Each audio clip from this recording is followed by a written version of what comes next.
So, call to order. Montavious, would you like to start us off real quick? Sure, yeah, we can call this meeting to order. Good morning, everybody. Good to see all of you. Good morning. Do you have a second? Oh, I don't think, Do you need a second? No. Okay, thanks.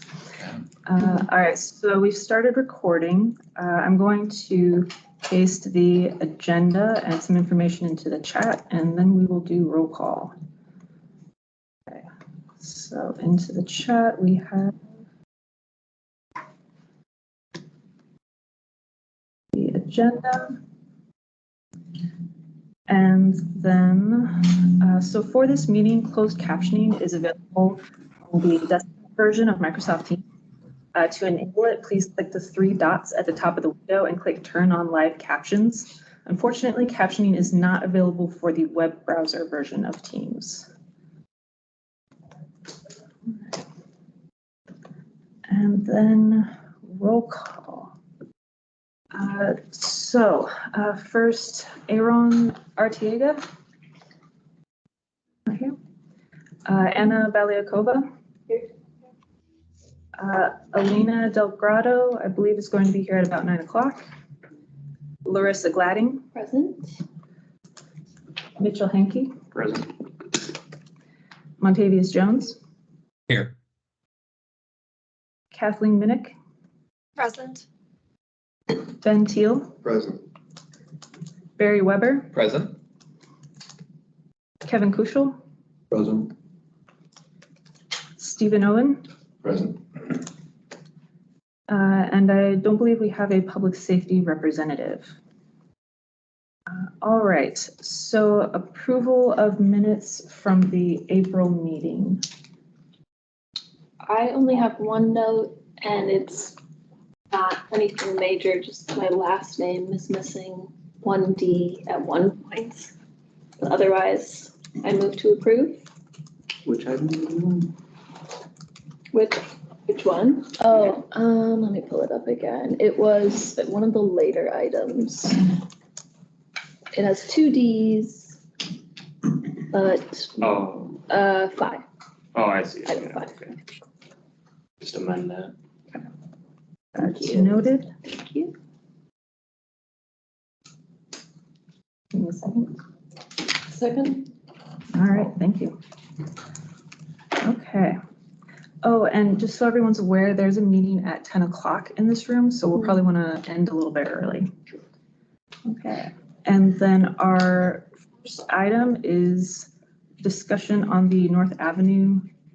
Wait, is this? No, that's last week. Yeah. All right. Sorry. One moment.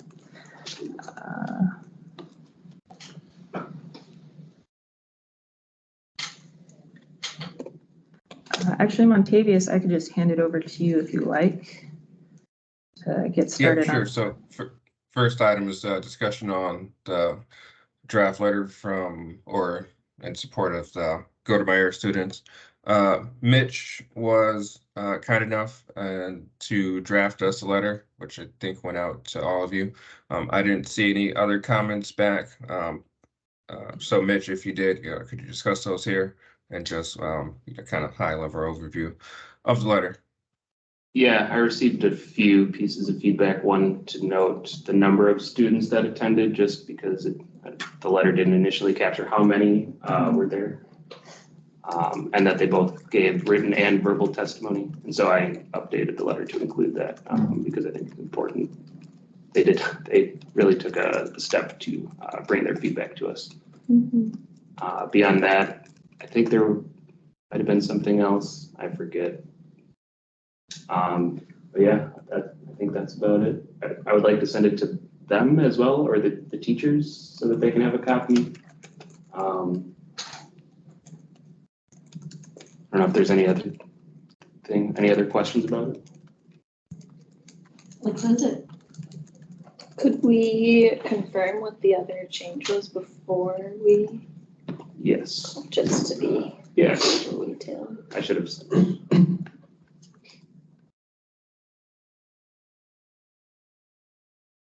The other one was changing the date from April 21st to April 21st to include the year Gotcha. 2023. Sounds good. Any further discussion on that? Yeah, I think, or did we have a motion to send? Motion to approve. Second. Cool, I'll send it out. I might send a physical letter this time, just because I like being efficient, but. Cool. Thank you for writing that. Be cool to send a physical letter, especially to the students. Mitch, you plan to send it to the school anywhere else? Yeah, the mayor was on it. It was addressed to the mayor, the DPW commissioner, and Alderwoman Cogs, because it's her district. Okay. Thank you for that. I will let the group know I rode past the school yesterday because my office is right across the street, and they're putting some pin downs on MLK. So that's awesome to see. So thank you, DPW staff, for that. Yeah, I don't know if we've seen a copy of the letter. Could we? I think you should have gotten. I can share it if not. Okay. Yeah, just provide a quick update there too, if y'all don't mind. I guess Kevin Muse mentioned last meeting, we are making several improvements in the area. We had a meeting with Goldmeyer and the Milwaukee Youth Arts Center a couple weeks back. And in addition to the bump outs you see on King Drive, we will be incorporating a lot of the recommendations that the students made. So good little partnership there with some third graders. Which is Awesome. Yeah. Cool. And I was able to share the video with Alderwoman Cogs as well. Oh, nice. Thank you. I guess her kids go to Goldmeyer, but not in third grade. Oh, sweet. Awesome. All right. Okay, thank you very much for that, Mitch. Do we have somebody here for the dockless scooter program? Yes, I believe Kate Reardon is here. Hi, Kate. Good morning. Good morning, everybody. Kate Reardon, Senior Transportation Planner with DPW's Multimodal Unit. I'm here to provide an update on dockless scooters.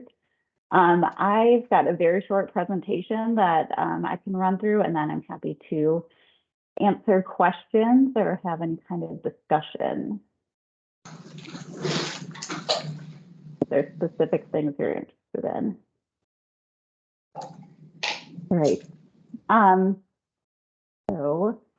We are currently in our third pilot study. I'll talk a little bit about that. This started in September and is going through the end of this year. So a little bit of background first. Like I said, we're in our third pilot study. So we had our first one in 2019 that started in late July and went through November of that year. We had 3 operators, Bird, Lime, and Spin. During that time period, we had just over 350,000 rides. We thought there was a lot of potential for scooters in Milwaukee, but saw some changes that we wanted to make. So we decided to run a second pilot study to implement some of those changes and learn some more.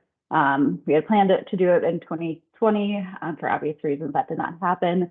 So instead, we started that second pilot in 2021. That ran from June through November of that year. Again, we had Bird, Lime, and Spin.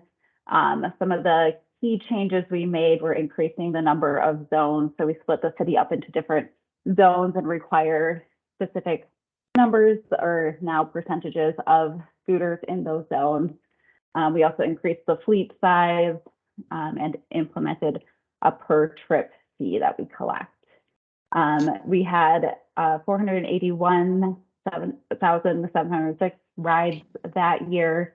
You may recall one of the big things that happened in that year is that Zone 1, which encompasses the downtown, Third Ward, Marquette areas, we did implement a ban on new scooter rides and deployments in there based on something that was written into the resolution allowing the pilot study to happen and based on observations of sidewalk riding. That really impacted rides not only obviously in the downtown area, but overall in the city, because we know downtown is both a big destination and a big origin point for people moving throughout the city. So we knew that going forward that we did not want that to be an option if we were going to have scooters again. So we're now in our third pilot study that started in September. And so one of the big reasons why we did another pilot study, we were starting, we've gotten a lot of information. We think that scooters do have a good place in the multimodal transportation landscape in Milwaukee. So we want to develop a permanent program. When Mayor Johnson came into office, he really wanted to have scooters on the ground by the end of 2022. We had been working on a permanent program, but we're not in a place where we are able to get that out quickly. So we knew that implementing a pilot study would be the quickest way for us to get scooters back on the ground. So that is the big reason why we're doing another pilot study. We are, of course, still learning things that we will put into our eventual permanent program, which we hope to have in place next year. So again, we have 3 companies. We have Lime, Spin, and Vio. Vio is new to us this year. 600 scooters per operator. We switched to doing percentage requirements in our zones to make it more flexible for different fleet sizes. We do have an adaptive scooter requirement. This was also a requirement in 2021. There just wasn't enough space for another bullet on that slide. So I've put some images here. Adaptive is maybe not quite the correct term. Most of them are scooters. They're scooters with seats. And Spin and Vio have their scooters with seats out on the streets. Lime is using a checkout model, partnering with Independence First.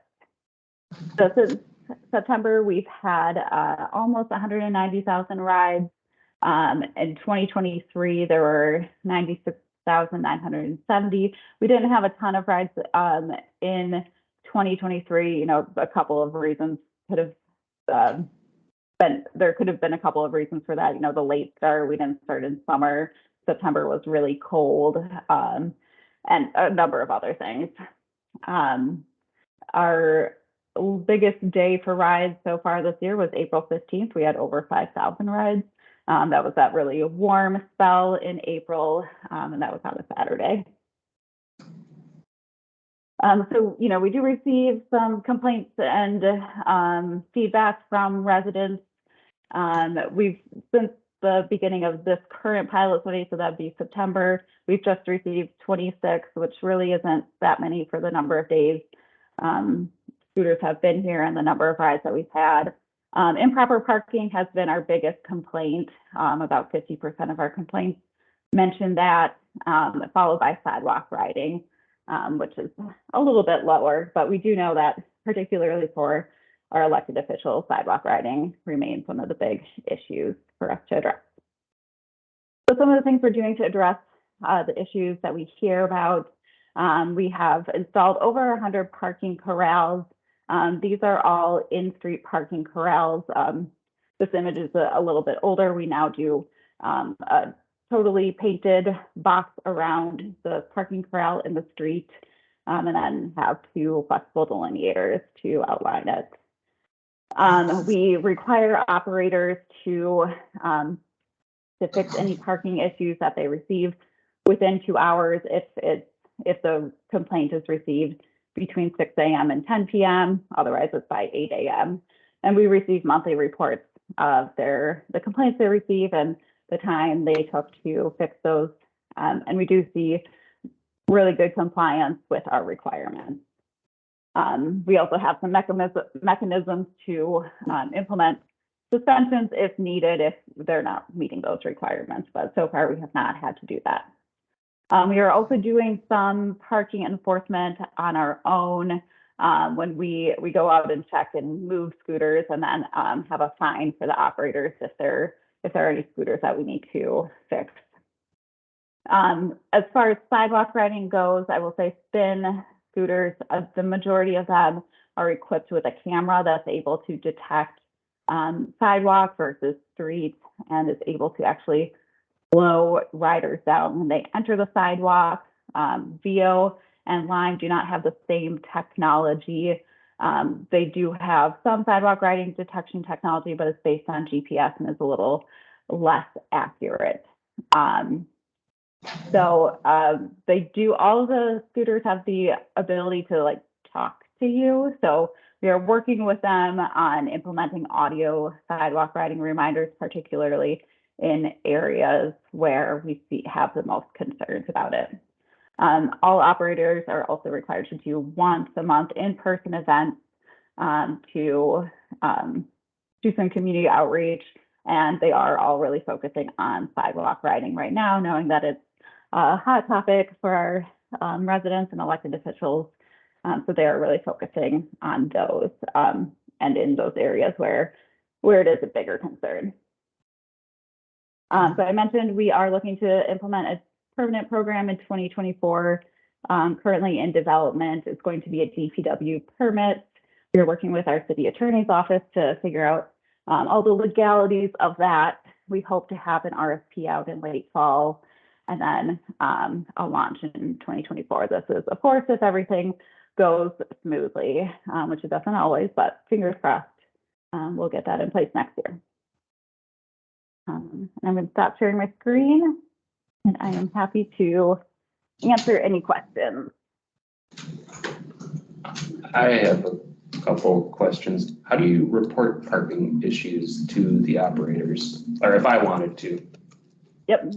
So we've got, if you go to milwaukee.gov/scooter operators, and I can put that in the chat too for anyone, that will give you the contact information for the scooter operators. Sending an email is pretty easy. And they're very responsive. They've got 24/7 customer service. And then I think Lime is the only one that has a QR code on the scooter. So that's another option for Lime, which I've used.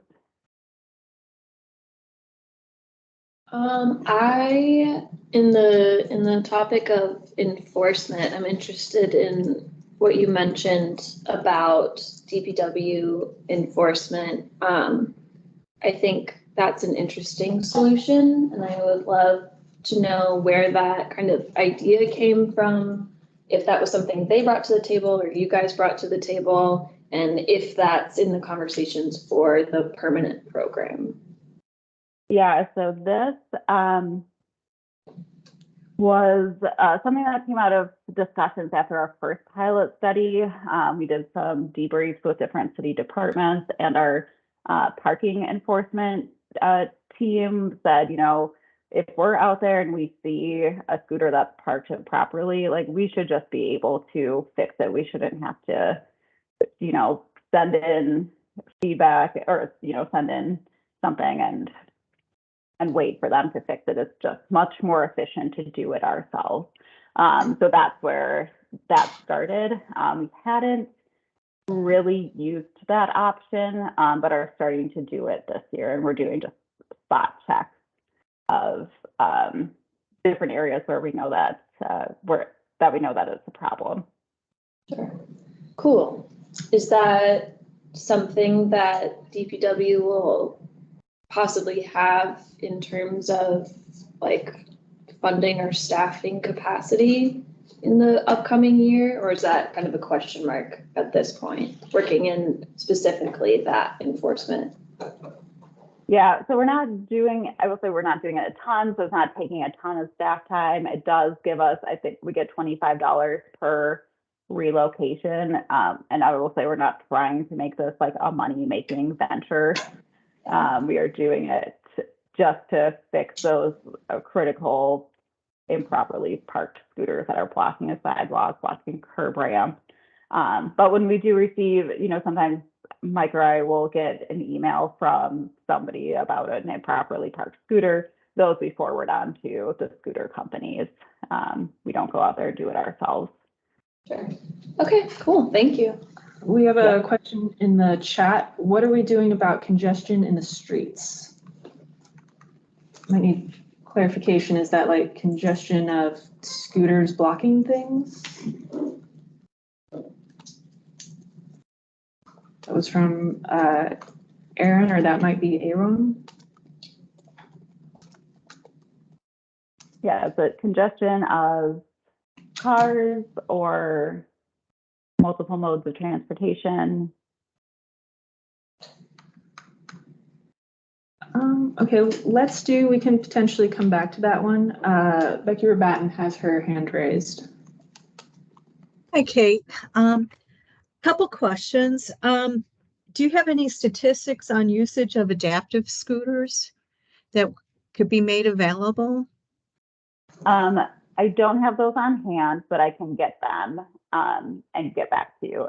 So I'll just say one thing: we get data. It's in this thing is a specification called MDS, and I can't explain much about it.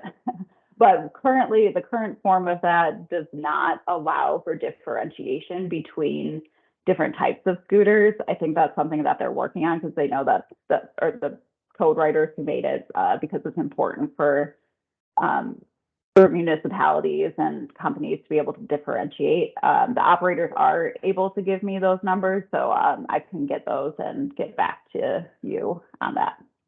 I've seen them out there being used. Yeah, the VO ones especially, I see people using quite a bit. And then the other thing too is, do you have locations of the parking corrals?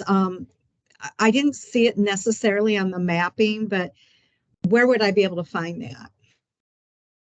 We don't have it posted anywhere. I can put a link in the chat after this I can find it. But all of the operators, if you're using a scooter, they have the location, so you can see it in your app when you're ending a ride. There'll be like a parking icon to show you where that is. But I can find the link to our map of it and put it in the chat. Okay, thank you. Yep. I've got a question.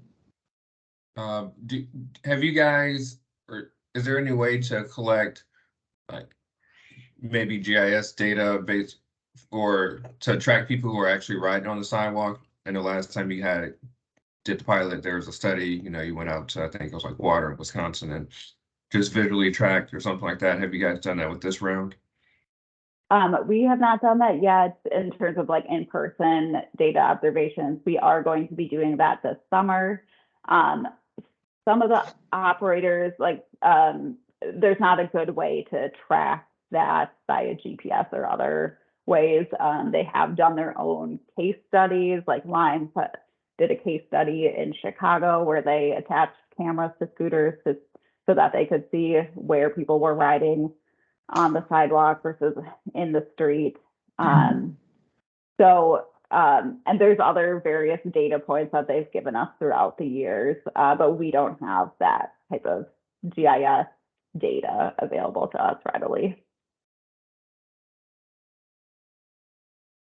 And when people submit comments regarding specifically sidewalk riding,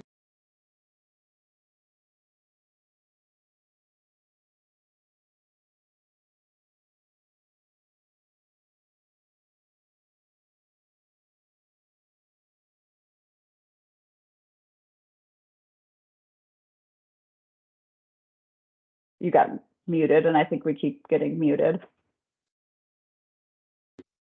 Oh, I'm sorry. Yeah, I was asking is when people submit a complaint to the website or the app regarding sidewalk riding, do they have the opportunity to put where that is so we can track like where this is occurring frequently?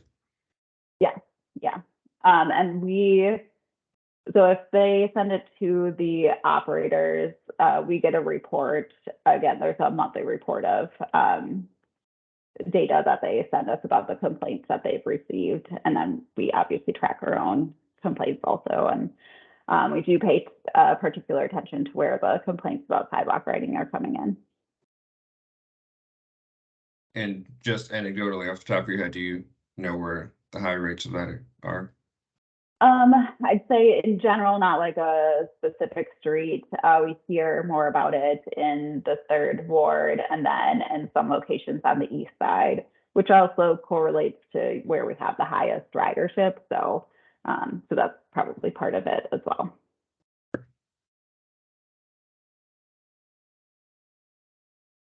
I see Melissa has asked in the chat if any of the operators have tried incentives for parking in one of the parking boxes. I'm not sure if they have tried it. That's something that I know they can do. There are like different incentives that they'll give for parking in particular locations. But I don't know that it's not something they do across the board.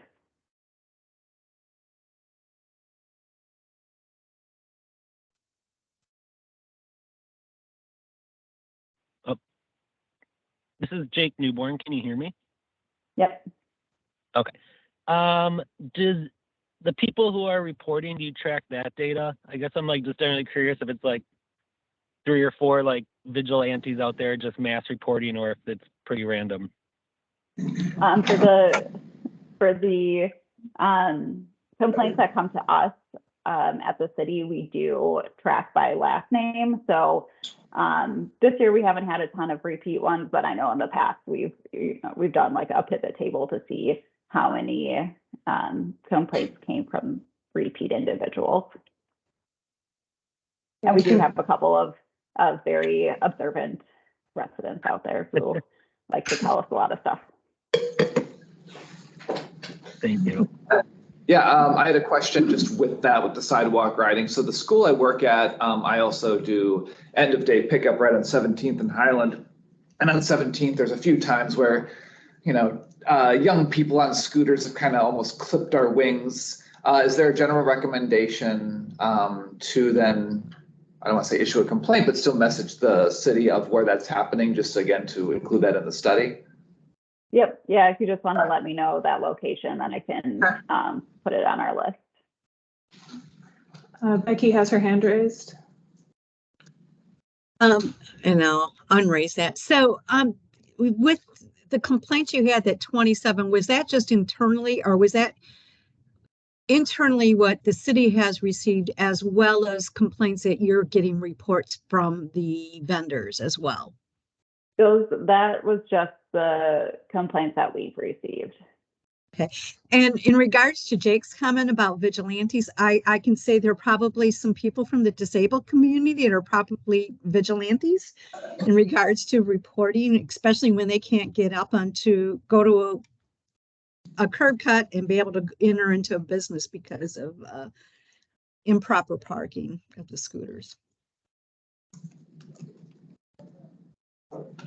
Is there a goal to get scooters back into zone 1 or a plan? They are in zone 1.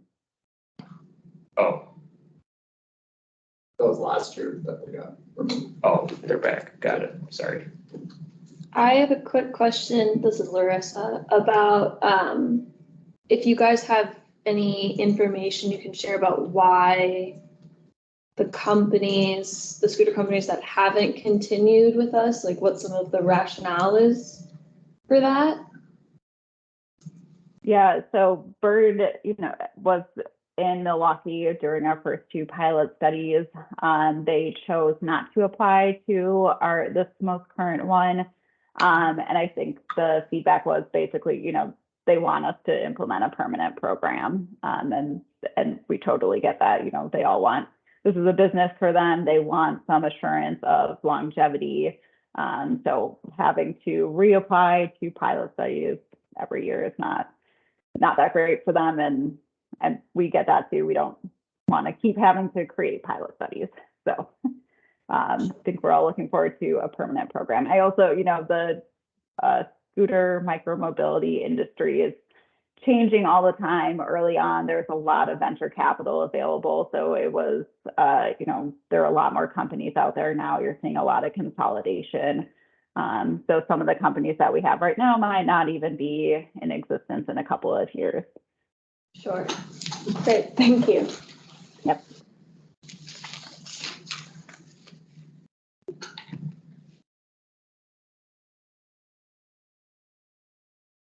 All right. Any other questions? I had a question about where they were allowed. So they're not allowed on sidewalks. Are they allowed on, paths inside parks and stuff? That or like on the Riverwalk? Like where are they not really acceptable? They are not allowed on the Riverwalk. They are allowed on trails. So the Oak Leaf Trail is a place where you can ride them.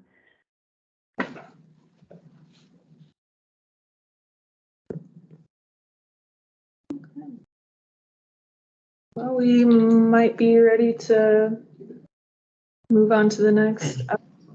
We're getting almost hit. Alright. Sounds good. So it's like, Next item is discussion on officer elections. Thank you, Kate. Thank you very Yes, much. thank you very much, Kate. So when we first were meeting back at the end of last year during our second meeting, we agreed to hold elections this year for officer positions. Currently, Mitch and I are in like interim chair and vice chair positions. We are supposed to hold elections in April for official chair and vice chair. So I do want to, honor that commitment that we agreed to. So what I want this time is just to discuss, if anyone else wants to run for the election or for a chair position, Mitch and I are hoping to hold elections, not this meeting, but next meeting, so people have time to think about that. And if, between now and then, you decide, maybe today you didn't want to raise your hand to run, but by next week, you have some time to, or excuse me, next month, you have some time to think about that. So we just open up for discussion. Yeah. Do you remember when we scheduled like permanent elections? Is it every January or December?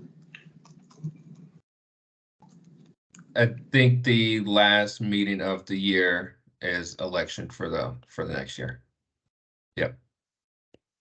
I mean, I think it makes sense to hold 2023 official elections next month then. Serve through the end of 2023. And the terms therefore are a year, usually besides the first. Yes, yep. Sure. And so the elections in December of this year would be for all of 2024. Okay. Correct. How are the two of you feeling about maintaining the roles you have right now? I mean, if somebody else is, motivated, I don't like, that's great, I think. People can have different visions for how it's done. Similar answer to Mitch. If people would like me to continue serving in this capacity, I'm happy to do that. But I'm not going to nominate myself for the chair position again. But I wouldn't deny a nomination, depending on who else is running.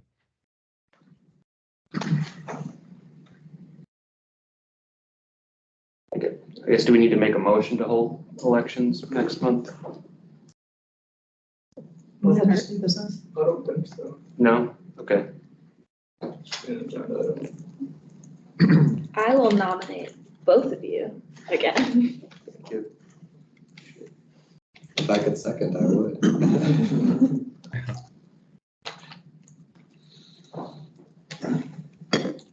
Would you consider holding a position? I would not, only because I decided I'm going to move to Portland at the end of July. Oh. So that will be my last meeting at the end of July. Otherwise, I would be very interested, and I will be very sorry to leave the committee and Milwaukee. I hear there's bikes in Portland. I hear that. Well, none I've done is to drown my sorrows in. Yeah, Jeez. me too. Thanks again. Didn't say which Portland. Ooh, you have to guess. Maybe. Man, Yeah, it's definitely no. that's why she's got the beanie on. Yeah, exactly. Otherwise, I wouldn't. So thank you for asking. Wow, that's unfortunate to hear. Larissa, that you'll be leaving us. I'm excited for you. But we will certainly miss you. I hope it doesn't work out, maybe back. Thank you, Emma. Good to know. What a Midwest compliment right there. Yeah. Nice, I think.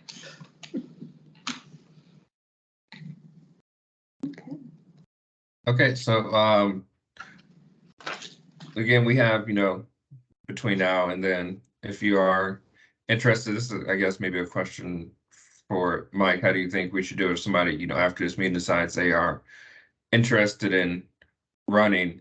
How would they let the board or the rest of the committee know that? Have Kathy chime in here a little bit too, but I believe how it's been done in the past is just at the meeting, anyone interested in serving on the board would express that desire. Right, yeah. And that would be a vote. If someone wanted to let them, wanted to make that known ahead of time, they could email like you or who's ever, the Yeah. staff. Okay. And so that someone is prepared to make a motion, like if you don't want to nominate yourself, then clearly you can talk to somebody and have them nominate you. Cool. But you can't self-nominate if you want, right? I believe you can nominate yourself.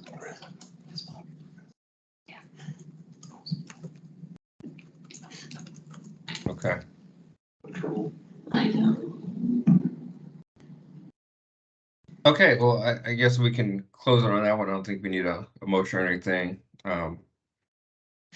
Again, to reiterate, I'm willing to serve in a capacity again, but also very open to somebody else who thinks they can step in and would serve well and well. I'm open to that.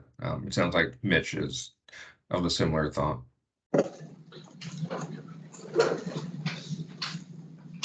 Awesome.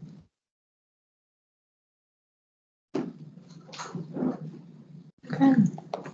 Our next item number 7, is work group updates, and also combined with the discussion on work group coordination came up last meeting.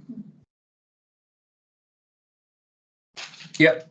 So I think if you want to weave in points about coordination with other groups as you give your updates, please do. But we can also set some time at the end of this agenda item to talk specifically about how the work groups can better coordinate with each other and help serve in our efforts, see if there's collaboration between the groups. So I've been seeing a lot of emails going back and forth between the target and improvement works group. Sounds like you guys are really running. So you guys want to go first? Sure. Do you want me to just kind of summarize? Go for it. Okay, everyone. So we've been talking recently about some targeted improvements with the Hank Aaron State Trail. Obviously, this also involves the DNRs, and I know the DNR is talking with Angela there about the repaving that they want to do on the east end of the trail along Canal. But in terms of involving DPW, we've been discussing the 25th Street trail crossing near the roundabout there near the casino, and also the 32nd Street crossing. So we have I have my printed rough draft proposals right now, but we were hoping to maybe discuss this for a committee vote at the June meeting. And also a discussion on increasing signage near the trail. There will be new signage actually along the trail that is coming this summer per DNR. But I know as someone who lives near the Hank Aaron Trail within a half mile, there's a lot of residents and a lot of my neighbors who frankly don't even know that it exists a few blocks on. So the idea of seeing how we could also, in addition to the signs provided by DNR along the trail, have some other signs both in the Silver City area along 37th Street and then also along 32nd Street, south of Wisconsin, have some directional signs, just again to increase that awareness for the trail, both for motorists, but also especially for neighborhood residents. So if anyone wants to just, who's present here right now, just look at kind of the general proposals we're working on with that, I'm happy to pass them around. I would love to see. Sure. Thank you. In the proposal, have you considered partnering with the Friends of the Hank Era to look into signage? It's not in the proposal. I know that when I met with Angela of the DNR the other week, she had mentioned that the signage that they have, like that they have for the Hank will only be, like, they can only put it directly on the trail in terms of actually going beyond. Short answer, no. Certainly willing to outreach though. Yeah, I think I've donated to them before. Okay. And, I think they do really cool work. They do Yeah. that candlelight walk as well in the desperate depths of winter. So it would be worthwhile to look at different organizations such as like the Menominee Valley Partners as well to see how funding could happen for the signage, because it's not really cheap, but if we come together as a community to put this up, I think we could come up with something really cool. Obviously, we would have to partner with DPW and the DNR to like do the regulations and everything, but I've wondered about reaching out to Near West Side Partners too. So, okay, also Menominee Valley, that's a really good call. I think that brings up a good point that we should talk about at some point, alluding to the strategic partnerships and communications work group that Kevin and I are both on, and how we can aid with that type of communication, but then also, not be doing the same work or being redundant. So kind of what our work group might be responsible for versus what, the groups doing those specific projects can take on.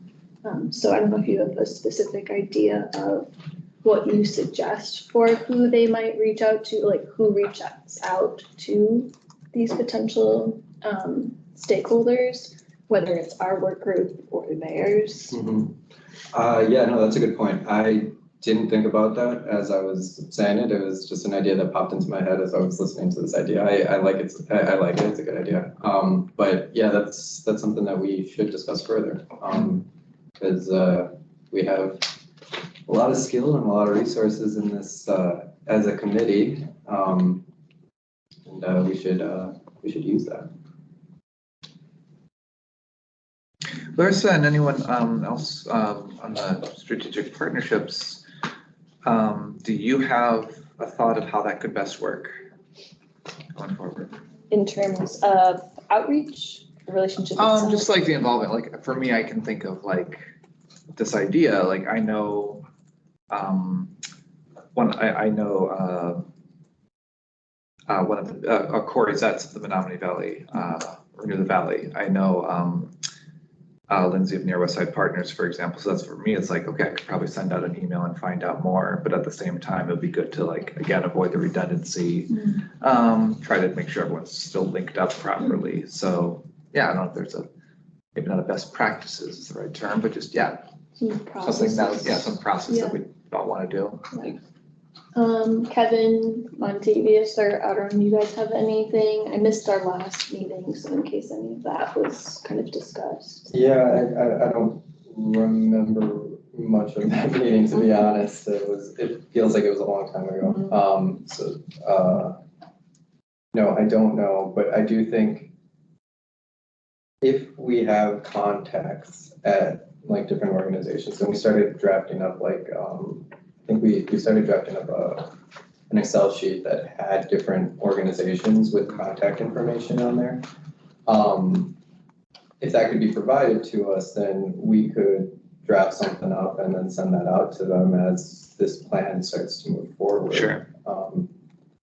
And see if there's any interest in them partnering with us on this. That's the way that it seems to make sense to me, but I mean, I don't always think most sensibly, so. I feel like that could work. We want to make sure that someone from your work group is in that conversation. Sure. So to avoid like a quorum, if we can coordinate having someone from our work group make an introduction, if that's how we want to do it, and include someone from yours. If that's kind of how we want to take on projects, is kind of assigning a member to spearhead a project. And then any coordination between work groups can be like strategic in that way. I think that could work. I like the idea of adding to our contact list and maintaining that so that we can come back to it as more projects and issues arise. I think this is great too. It gives us a first case study to work on something as different committees or subcommittees or work groups or whatever we're calling them, right? Like working on these projects specifically. And I know that one of the issues that we had with the strategic partnerships and communication was like, where do we start? I think this could be a good place.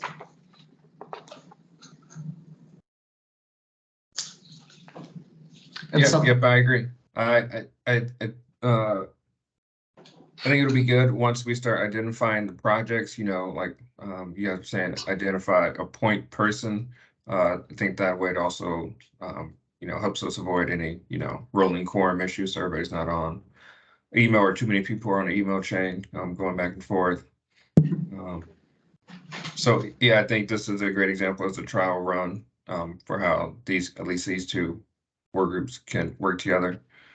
So it might be good once you guys feel you're ready to, you know, bring us on board to have a meeting, definitely not a joint meeting with all of us, because then we'd have a quorum, but a couple representatives from each of the work groups to sit down and discuss plans and strategies.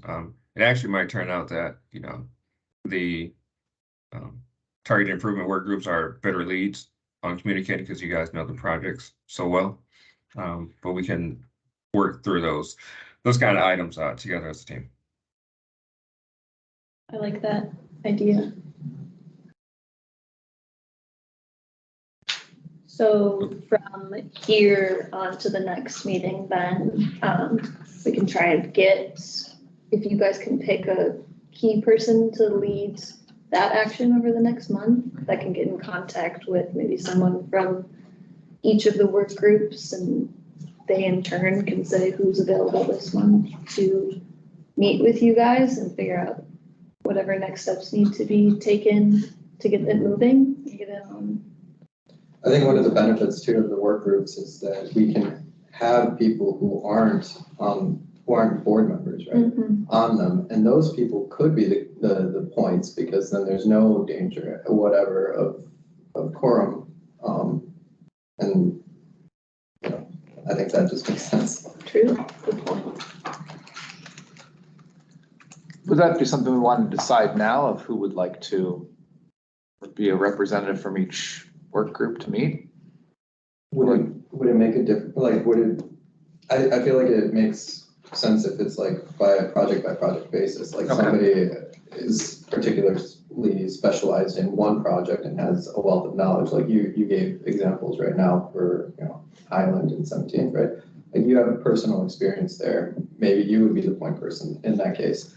Maybe somebody else would be a point person in another case where they have a lot more expertise than another person would. I think that makes sense, but maybe having just one designated person also makes more sense, because then you're just like, well, that's the person that it goes to, you know? I can see the benefits of either. I like a project to project basis, at least right now. I think that makes sense, if that makes sense to you. Sure. I meant for this actual project. Is that something we wanted to decide now of who wanted to meet to discuss it, or is that jumping the gun a little bit too much? This is new for me too. Huh? Said I think it's you. Okay. All right, well, If you're comfortable with that. yes. I think if there's anyone from the other work groups that knows they're interested right now, they could volunteer, and then otherwise, we can discuss in our own work groups afterwards if no one comes forward. So what are our other work groups? We have strategic partnerships and communication, policies, projects. That's actually a reasonable segue, if I can take this over a little bit. We have an invitation relating to projects broadly. We have an invitation from the Wisconsin Bike Fed to co-host a ride to the National Avenue Public Involvement meetings that are happening in the second week of June. So that's another one that's kind of at the intersection of projects and strategic partnerships. Obviously, the Bike Fed is a great partner. I'm happy to run with that under the aegis of the projects work group. But if anybody else would like to be involved with that, please let me know. So that being said, we have 2 different projects for 2 different work groups that we want to identify if there's people that want to volunteer to help plan over the next month. And is that right? Yeah, I mean, honestly, I don't think the co-hosting a ride is a huge lift. So if it's something you're passionate about, like, hit me up. Otherwise, like, we don't need a million people on that project. Yeah. Just ride some bikes. Sure. Yeah, I think if someone from Strategic Partnerships and Communications can join that, that would be cool to have that work group represented, and meeting people. I'm only gonna volunteer for one thing. Yeah, no, I'd be happy to join those Okay, meetings. okay. I'm just gonna write that. Montavious, which work group would you like to represent if you're gonna join the targeted improvements project this month? Strategic partnerships.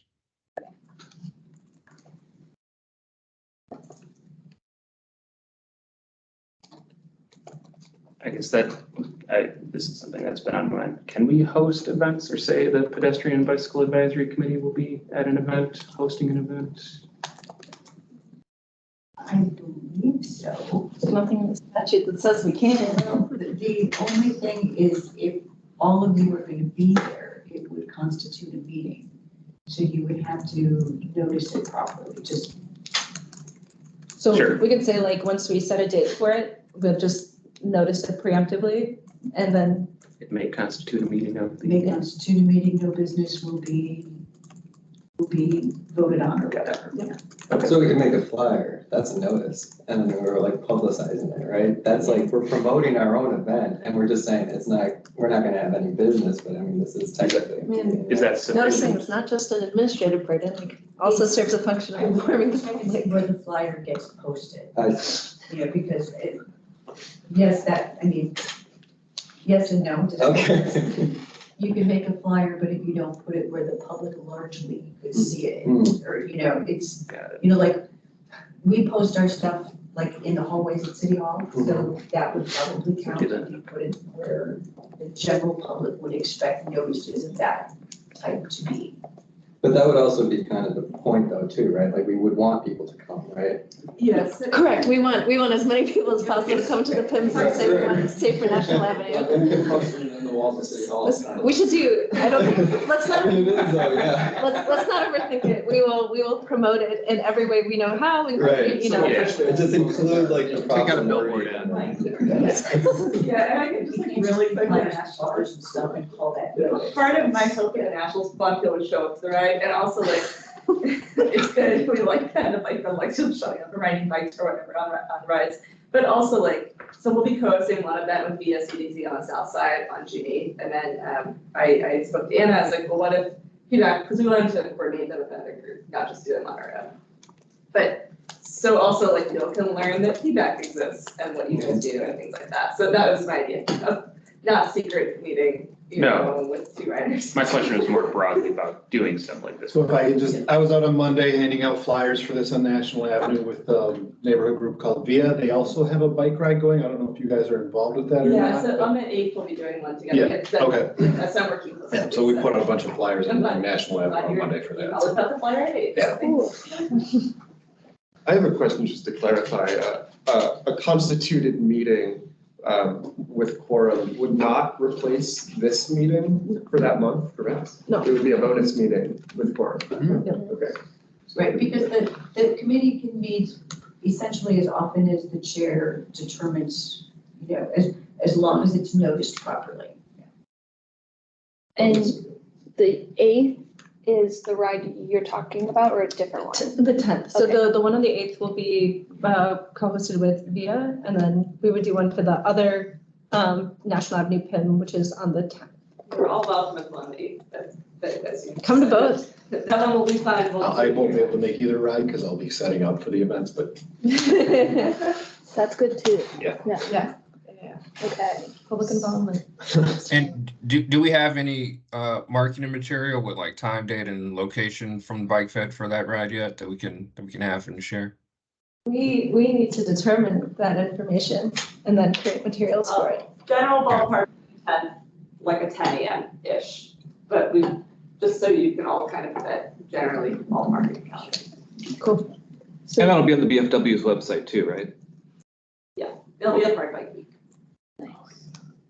So just from my notes as a record, we have Anna for the project work group, helping coordinate and attending that event for the 10th. I will not be in town, and I'm on strategic partnerships and communications in the policies work group. So if anyone from those work groups right now feels like jumping on that, we can write that down. Otherwise, we can make a note of that later. And then I have for the Hank Aaron State Trail Targeted Improvements Project, Montavious for Strategic Partnerships and Communications, Barry for Targeted Improvements. So then our other two work groups will want to have someone established. And I could do for policies unless anyone else on policies wanted to jump in on that. For now, I'm happy to. All right. Okay, awesome. Are there any other updates from projects?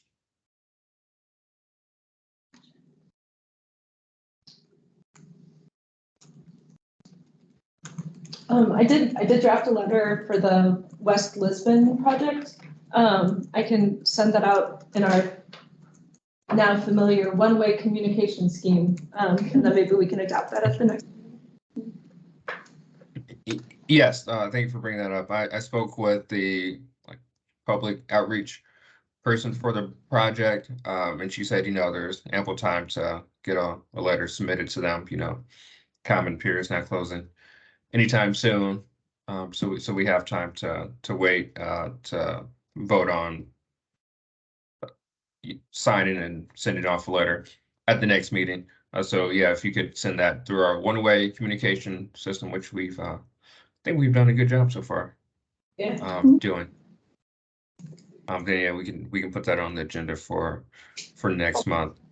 But that does not preclude anyone from going to the project website and making their comments now. What are we talking about?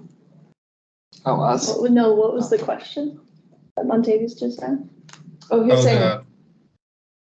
So we were discussing Anna's preparing a letter that we can vote on next week for our preferred alternative, I'm guessing, for Lisbon's Avenue reconstruction. And we'll have that for next meeting and we can vote on. But the project website is open now and anybody can go on there and make comments right now, even outside of the letter. Thank you.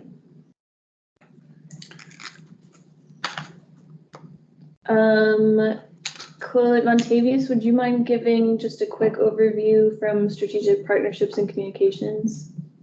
Yep, sure. So I have a letter drafted, kind of a introduction to who we are that I think we could share, with people who we're talking to about what we're doing and why we're contacting them. And when they ask, what's a PBAC, we'll have, a short, compact flyer that we can send to them with, high level overview of what we do, just name of the work groups, maybe a couple lines about what those groups are working on, and contact info for have on there, my contact info and Mike's contact info, just so people are aware of who we are, how we came to be, and who are these weird people contacting us about bikes and walking around.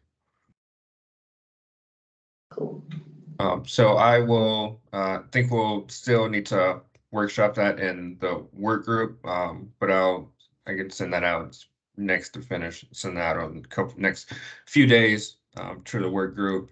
And then we will have a rough draft to present next week next month to the full committee.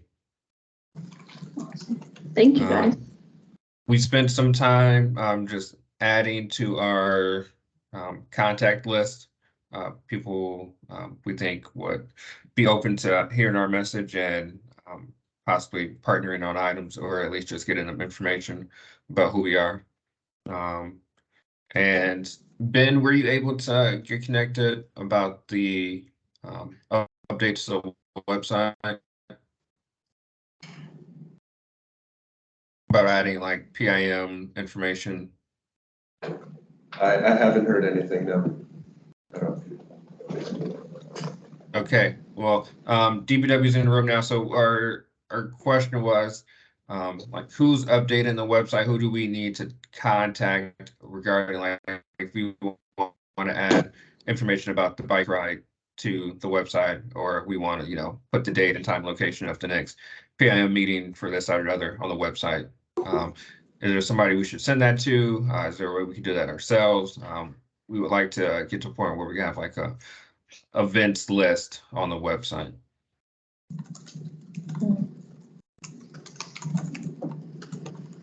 When I say website, I mean I think it's Move MKE still website. Yeah, it's on the multimodal unit page. Yeah. Should be one of those. So posted. For them to contact when they want to add something to the website. Yeah, no, we'll post it. Yeah, I would say default to the move@milwaukee.gov address, because we'll, in the multimodal unit, all be able to access that. But if you've been working with a particular person that will be the staff assistant for a given meeting, you can probably reach out to them as well. Okay, and so this is a capability you have and are willing to do, is add, you know, lists or events as we send them to the website? Yes, all of us are able to update the website. So if you have text prepared, we can drop that into the website. Okay. Thank you. I just had a question about the proposals and protocol for proposals that our work groups are putting forth. We typed up, and I typed up the stuff that's been passed around with the Hank Aaron connections and such, and trail crossings. And I know before we've had some letters that we voted on and things, and I wasn't sure if there is a best kind of practices or best kind of protocol. Like what we have right here from the target improvements is in a letter format. It could easily become in a letter format, but is there a general recommendation before we bring something to a future group vote, et cetera, of how to frame something? I think that's a great question. And I know that's something that policies work group has been talking about as well, which this may not be an answer to your question, but if I can give our update from that work group.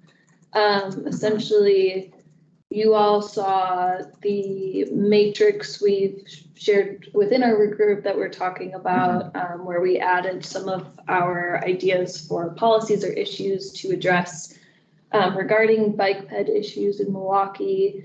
What we did this month was essentially we asked our members to send their top 2 to 4 priorities for what we have in our matrix, and then gave some rationale for why those were their priorities, just to give us a start on where we may want to start in terms of what we address and how much work we take on, and then also in an attempt to start to narrow down the criteria for how we choose what to work on. So I don't have a document to share with everyone right now, but we did get a good number of responses, and just as like a taste of what got the most votes, and this is between like 5 people and a lot of policies, so there's a lot of spread there, but reducing citywide speed limits got 2 votes, I believe. Improving daylighting at intersections also got 2 votes, and then there were a handful of 1 votes between, let's see, addressing unnecessary obstructions and bike network expansion and maintenance, and then also looking at everything from supporting mixed use development to looking at monitoring automobile and vehicle standards.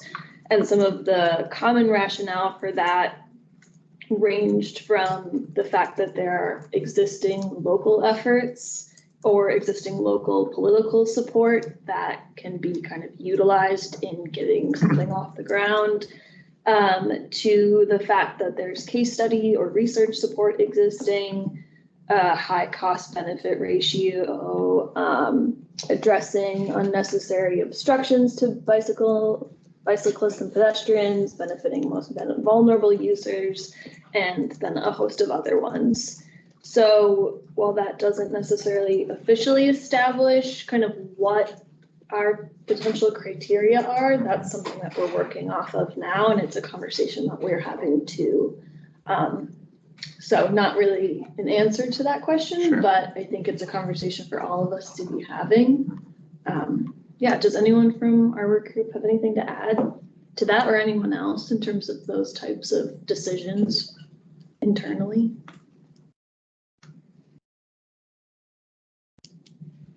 I guess as I was looking at the policies, I found it difficult to kind of narrow in on them. And sort of what I focused in on was finding broad themes that connect different policies. Mm-hmm. And so instead of picking, just like this particular thing or that particular thing, kind of coming up with some overarching themes that the committee might want to deal with, and then breaking those down into more component parts or more specific action items. Yeah, and I think that was really helpful, and is something that maybe we create like an additional larger category to start organizing our different ideas. So yeah, that's a larger conversation we're having. And I think part of that is, when do we start making those decisions and moving forward so we can get some work done?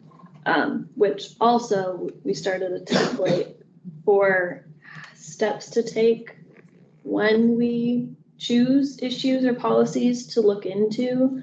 And this is a draft, so we still have like discussion to have over this, but it ranges from at the beginning, working on as a group, understanding the issue or like the project your work group might take on. So background research and meeting with the relevant departments within the city or the county, all the way to bringing it to the larger committee so that we can get all of your thoughts on whether or not, based on the research, it's something that we should continue looking into, getting public input, and then kind of moving forward with coming up with potential solutions, who might take those on and how to evaluate them.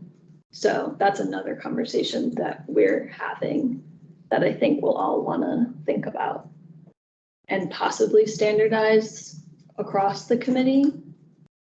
But it is kind of nuanced, and it's hard to coordinate that level of discussion in the work groups, let alone in the entire committee.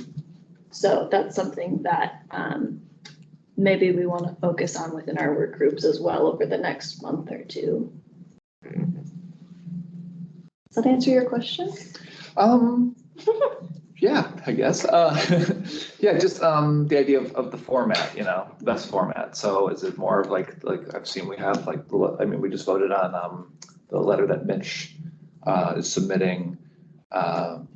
Just the question of just that. Yeah, I think to me, the format is less important. It's like, what is the most useful way to get it done? Like if you need an endorsement of the entire group and you want to say, this is our proposal to, Hank Aaron State Trail or DNR, whoever, it's endorsed by the full body versus you as an individual, which is fine too, right? Like if you can get it done without involvement, like even better, right? So whatever is the most effective. I think like you have a list of things you want to do.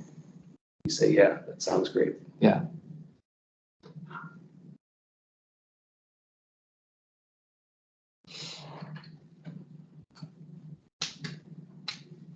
Okay, thank you for that. Yeah, I think it'll be an ongoing conversation, you know, especially for this group. But if you guys need any help or assistance or other input, you know, please invite me to those meetings. And I can attend as I have time, which is a lot. So are there any other comments for work groups or coordinating between the work groups?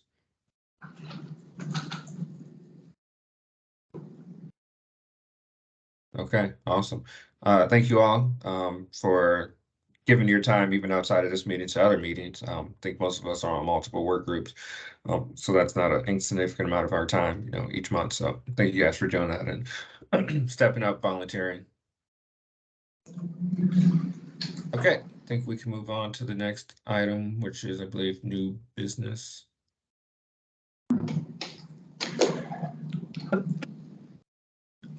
Montavious and Mike, I had sent you both an email about this already, but just to confirm with the group, for next month's meeting, Angela Picchio of the DNR would like to make a approximately 10-minute presentation on the new signage that the Hank Aaron Trail is going to be getting this summer, along with some other updates for the Hank Aaron.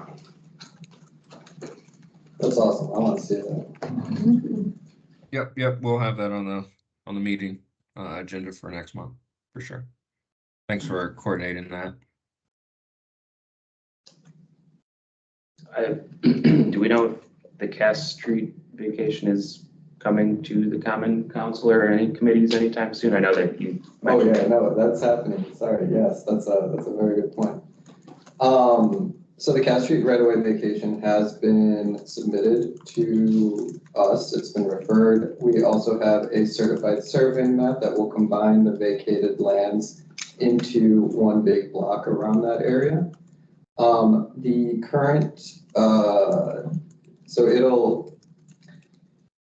we're still waiting for comments from the Department of Public Works on the coordinated, for the right-of-way vacation. What happens with right-of-way vacations is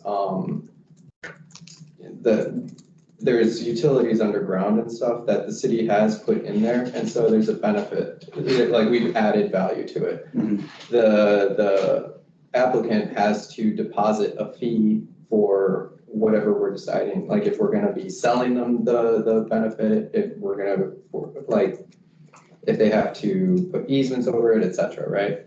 That has not come out yet, and a list pendants and petition also needs to be recorded at the Milwaukee County Register of Deeds. That also has not been sent out yet to me.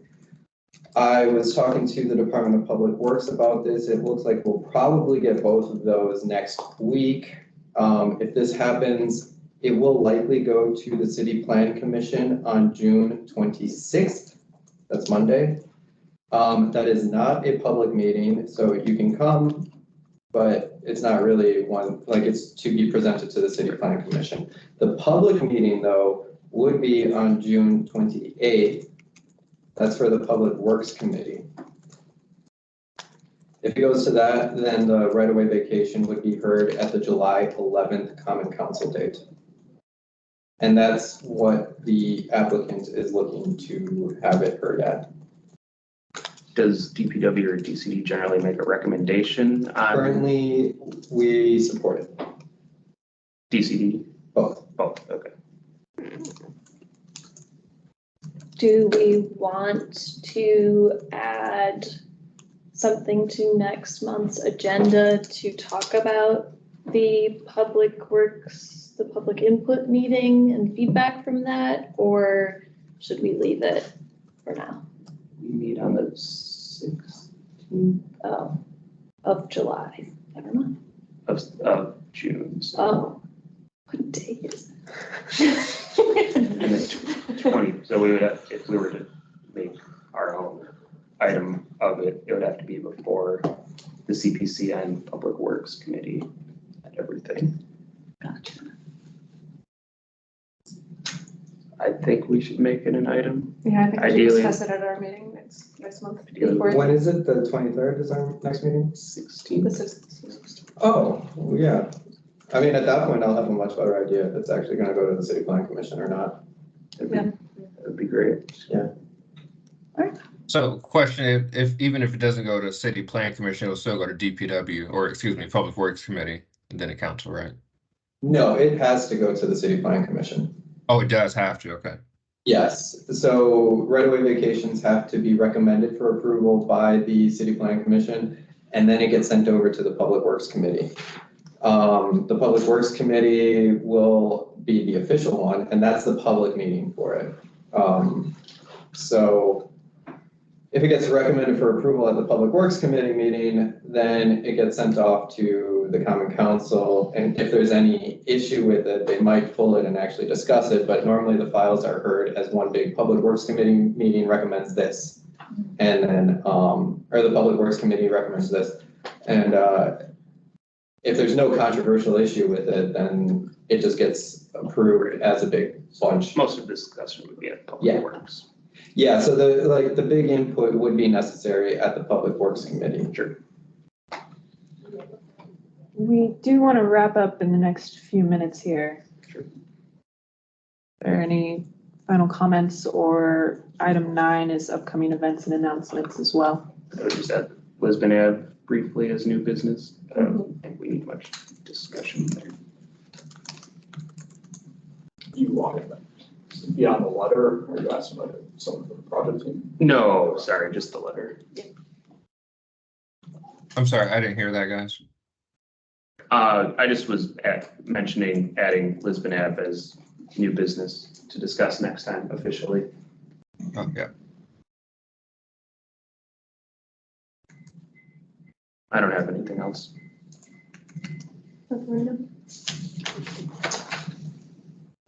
Yep, I don't have any other announcements for Kate. So Everybody, sorry. I've got a upcoming event. The mayor's bike ride will be the Monday of Wisconsin Bike Week. So that is June 5th, 8:30 a.m. at Walker Square Park. There will be remarks and about a 4.5 to 5 mile bike ride route still kind of pending. So look for some information coming out from us on that soon.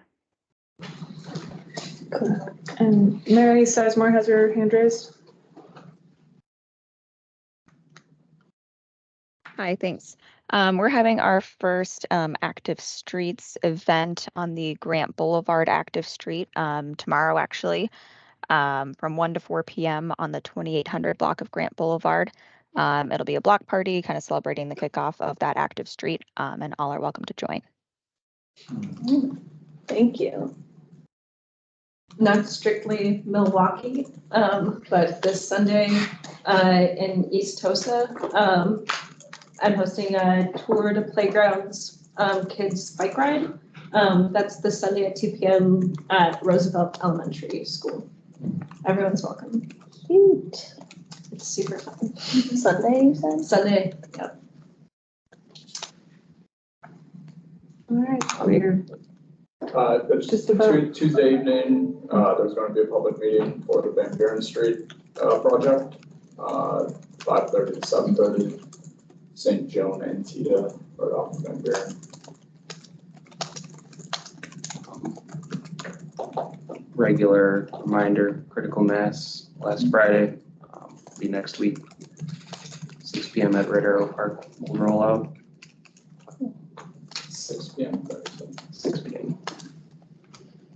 Next Tuesday also, and I'm gonna do both of these, the Tuesday night ride that leaves from Wheel and Sprocket in Plainview is a pedestrianization of Brady Street supporting ride. So going down Brady Street, working with some of the businesses there to show support for a different Brady Street.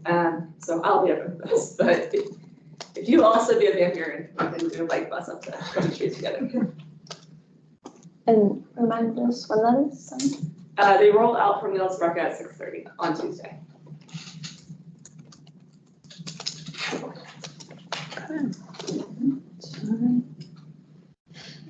Ready to wrap things up? Yeah, just one more point. Mike, you said the meeting on Tuesday is at 5:30? 5:30 to 7:30, yeah. Okay, thank you. I guess, is bike week worth mentioning? Yeah, that's- just worth mentioning. Thank you, Mitchell. I wasn't sure if Jake was on. Bike week, since Bike Week, June 3rd, June 10th, we'll have a ton of events, several of which have been mentioned here today, and the calendar is up. If you want to do something, small or large, and just let us know, and we'll put it on the calendar. Yeah, it's a good time to force yourself to do that first ride or cleaning it, I don't know, like cleaning your part of the building, whatever. So just, or post a station, I don't care. Or just go to events. I'm a little tired, sorry, but it's gonna be great. Thank you. Okay, hearing nothing else, do we have a motion to adjourn? I'll second. I motion to Oh, adjourn. I'll second. Sorry, I thought that was the motion. All right. Thank you, everyone. Meeting is adjourned. Thank you, guys. Please take donuts. Please. I mean, there is another meeting coming in. too. Do they deserve them?